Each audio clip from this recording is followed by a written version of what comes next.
of code Share My Mind and you don't die. This is the season 1, the episode 193 in the series How to Manifest Immortality. Workbook lesson 152, and the idea we are gonna practice today is the power of decision is my own. The power of decision is my own.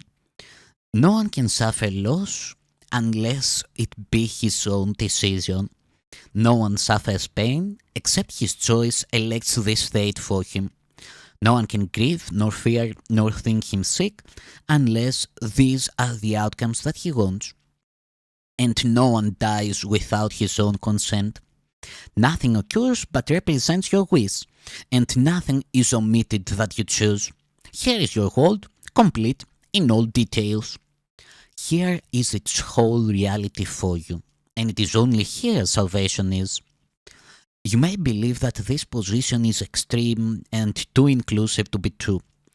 Yet, can truth have exceptions? If you have the gift of everything, can loss be real? Can pain be part of peace or grief of joy?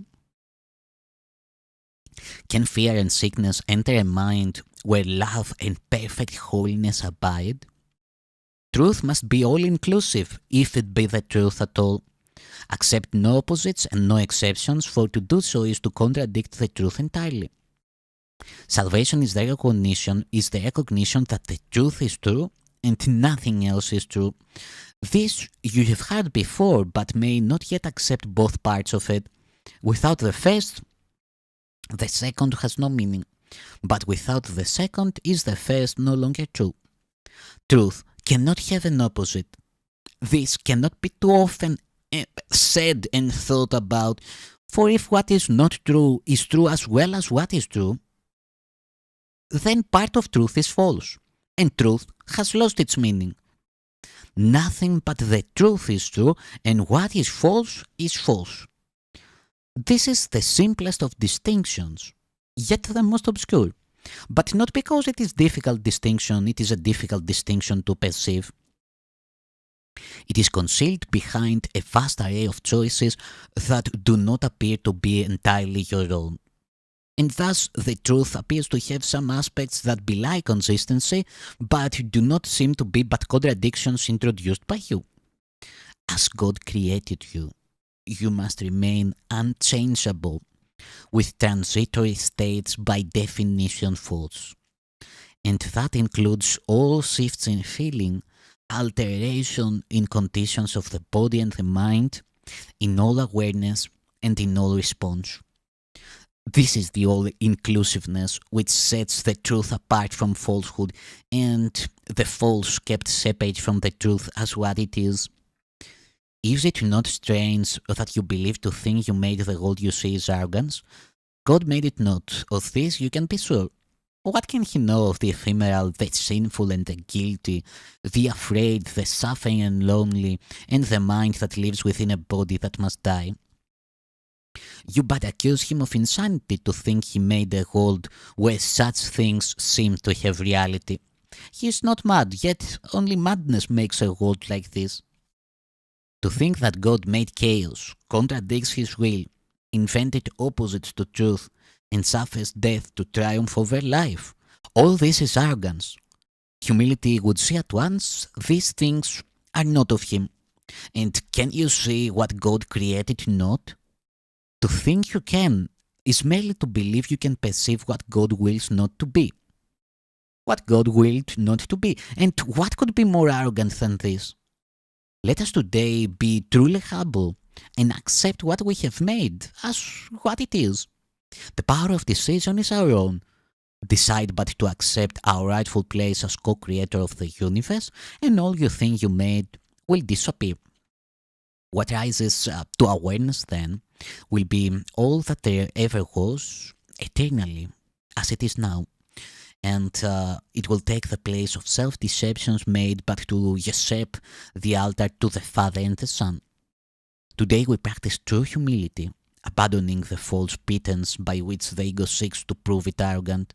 Only the ego can be arrogant. But truth is humble in acknowledging its mightiness, its changelessness, and its eternal wholeness, all encompassing God's perfect gift to His beloved Son.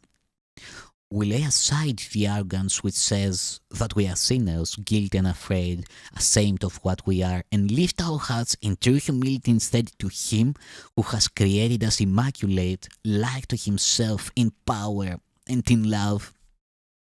The power of decision is our own, and we accept of Him that which we are, and humbly recognize the Son of God.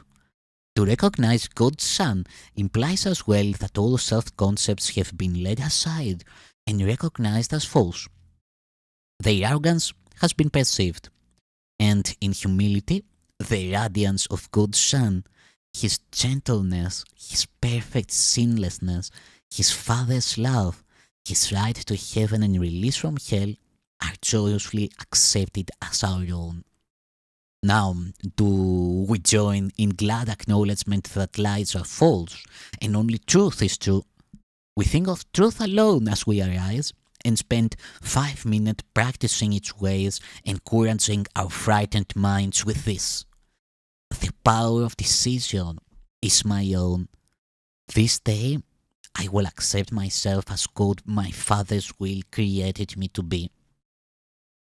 Then will we wait in silence, giving up all self-deceptions as we humbly ask ourselves that He reveal Himself to us. And He who never left will come again to our awareness, grateful to restore His home to God as it was meant to be. In patience, wait for Him throughout the day, and hourly invite Him with the words with which the day began, concluding it with this same invitation to yourself. God's voice will answer, for He speaks for you and for your Father. He will substitute the peace of God for all your frowning thoughts, the truth of God for self-deceptions, and God's Son for your illusions of yourself.